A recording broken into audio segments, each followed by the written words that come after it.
So I came over here last night right to the coast. I went to Eyemouth for fish and chips, and then I parked up just up north of Colnham. But was it all snow there? When I came up through the from Duns to Gifford, Longformacus. Yeah. Longformacus to Gifford, just for the sake of it, just driving through the snow, and it was there was one hill I couldn't quite get up in the van. I had to turn round. I need some snow tires.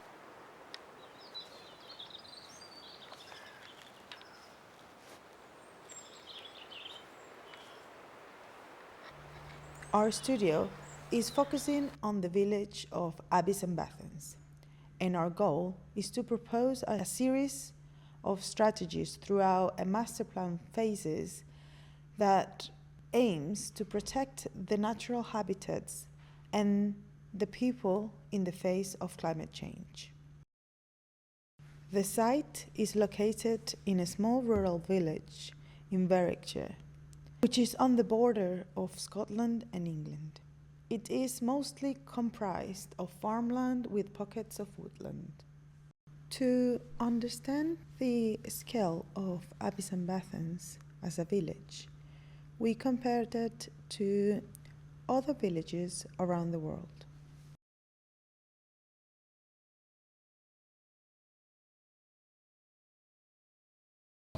Okay, well, probably the earliest decent sized structure is about, it's 2,000 years old. It's the Brochs, and it's still standing to some extent. And then most of the buildings were actually Victorian. Park at the Woodlands Cafe car park. At the sawmill, turn left. At Toot Corner, go left again, and through the fields, and then enjoy a picnic and the amazing view at the Broch. It's very few houses that are more modern than that, apart from maybe 3. But on the whole, it's all Victorian, built at the same time by the same guy. Right.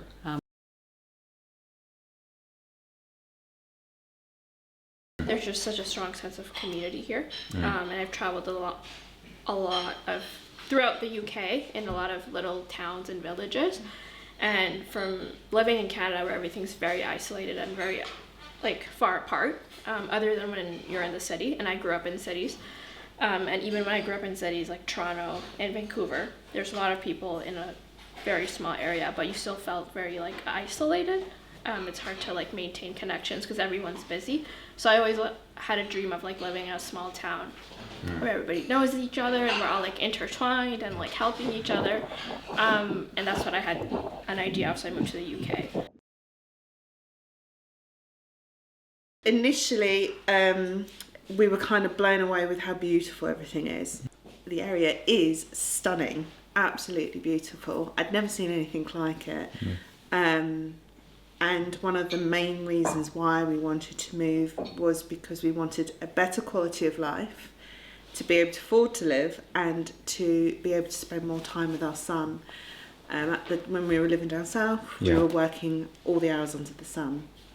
We haven't needed to do that since being here, although we work really hard. I grew up in a fairly rural location. For me, rural over town was almost my comfort zone. It's so beautiful, and my favourite bit about it is the community. So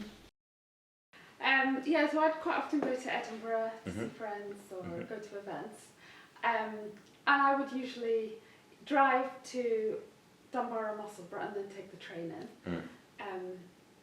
So I take the train a lot.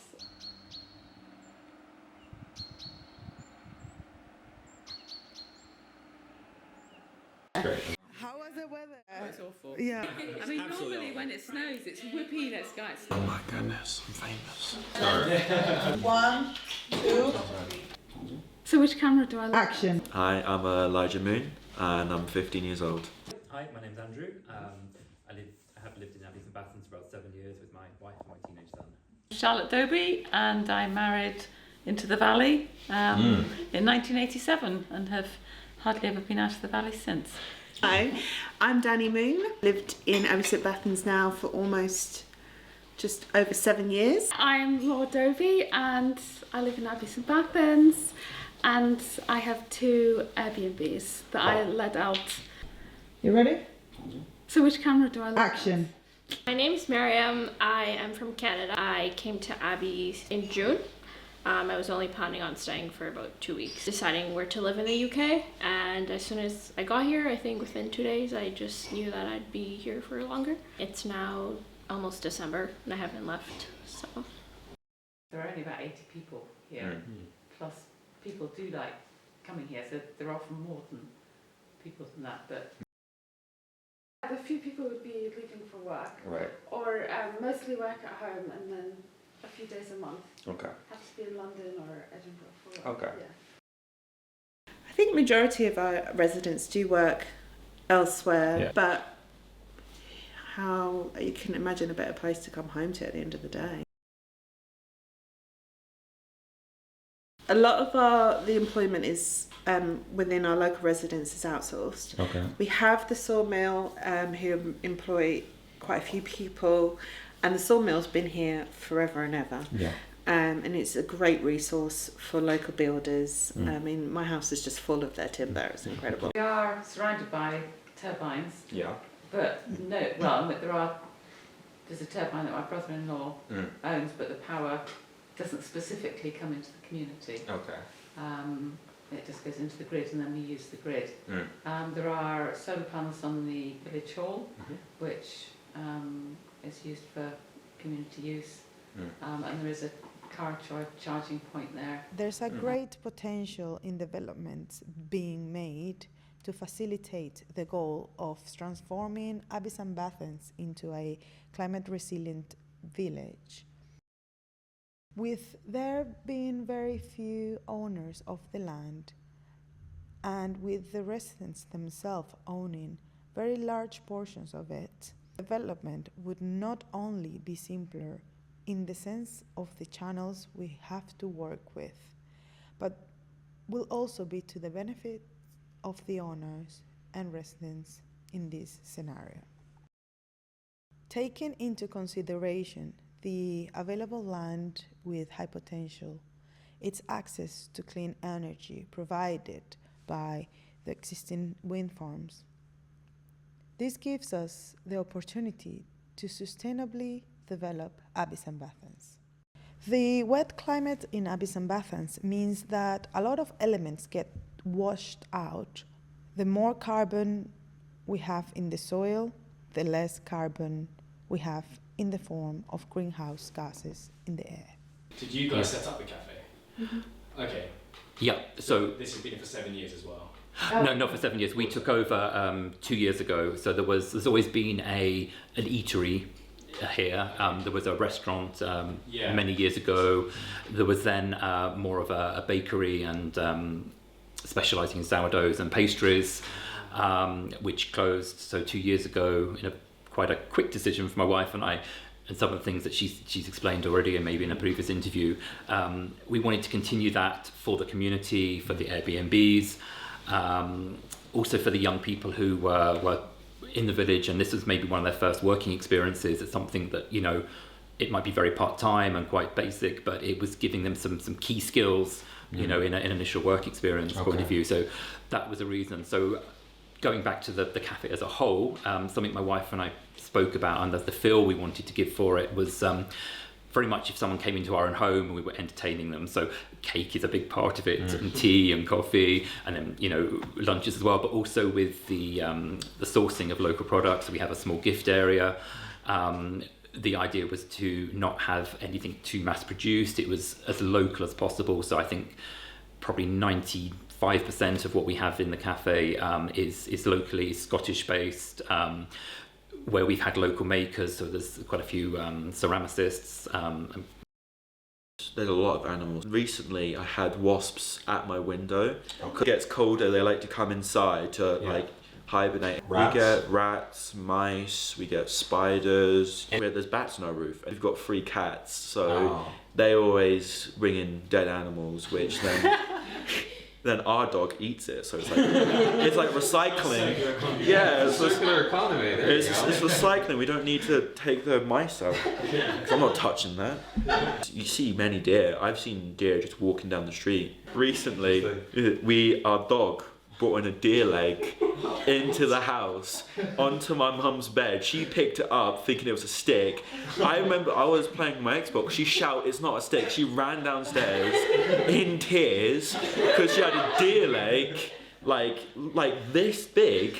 I had to take care of it. It was not nice. I threw it into a bush. But which shows how many animals we get, and just get random stuff like deer legs. One of my neighbours spotted baby otters in in the river. It was beautiful, magical moment. No one gets to see baby otters in the wild, and then someone made a comment about everybody coming to visit now and destroying their habitat. However, I thought, oh, that's a bit sad because this is beautiful.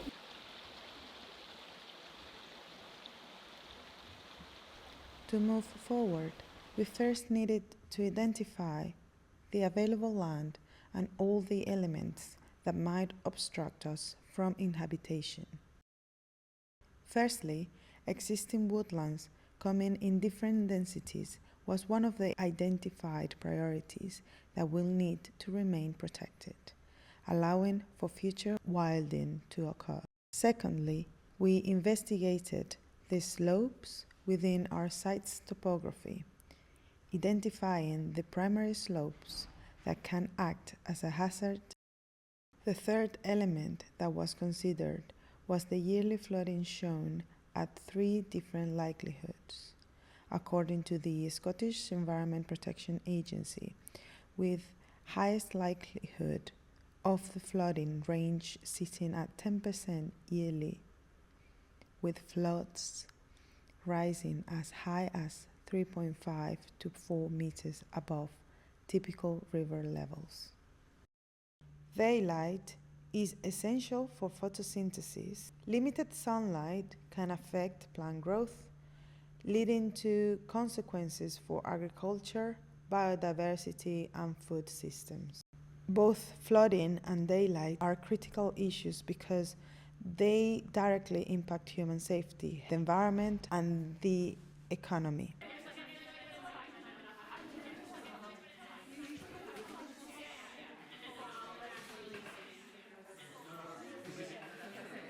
I mean, we are extremely lucky as a community that we've got this amazing village hall and the borehole and the solar panels and the table tennis tables, all paid for by wind farm funding, and we still have more wind farm funding sitting in the bank account. So the thing that's missing are newly retired people with energy and drive and who are popular and can get things moving. We're all flat out tired. The Airbnbs have become a really viable way for local residents to make a living. So we are enjoying our lives while we host people who come to visit. I mean, it would be amazing if you could have transportation to here, and also for people coming to the village. They have to have a car or they can't get here. So like husband's parents' generation, they did crop. They grew probably cereals and potatoes, but that's now totally uneconomic. We're really too high in elevation. So really the crop is grass, and that's sheep and cattle. Okay. Other farms and another farmer as well. But I mean, I have swapped venison, which we shoot from the forest because it eats our baby trees. I mean, I do grow my own vegetables, pretty much, but that's fairly unusual. There aren't many other people. There was a desire by somebody in the community to start a community polytunnel, but then someone didn't want it in their backyard, so that was the end of that. And what we could have more of is more community events, because we're there for each other when we need each other, but there's there could be pop-up pub dailies, or fitness things. Low-cost housing, affordable housing. housing for young people to move in. The chosen references allowed us to shape our narrative into our Masterplan brief. We focused our proposal around the economic, societal, environmental strategies throughout a series of phases, which we will explain following this introduction. The local plan suggests a growing economy of the borders, supporting retailers and businesses, creating facilities and activities for younger people. On the other hand, Chris Smager and George Monbiot, two environmentalists figuring out how to live healthily on a healthy planet, we need to find ways of feeding ourselves that are congruent with nature's limits and allow other species to thrive. Tyson Yunkaporta, his realistic vision suggests that we live in complicated systems that are currently burning our world. Gaia Vince, in Nomad Century, highlights an involuntary mass migration due to climate crisis. He mentions that the northern latitudes will need to accommodate millions of migrants into increasingly crowded cities. People will have to move to survive, so we need to help people to move from danger to safety and comfort. We define resilience as the ability to respond to extreme conditions, as the ability to adapt and being flexible to hazardous disasters, and as the presence of tools which help empower communities during difficult times. Given the ongoing climate crisis that we keep facing, these readings were key in informing and supporting our decisions about how we envision Abbeys and Bathans in the years ahead.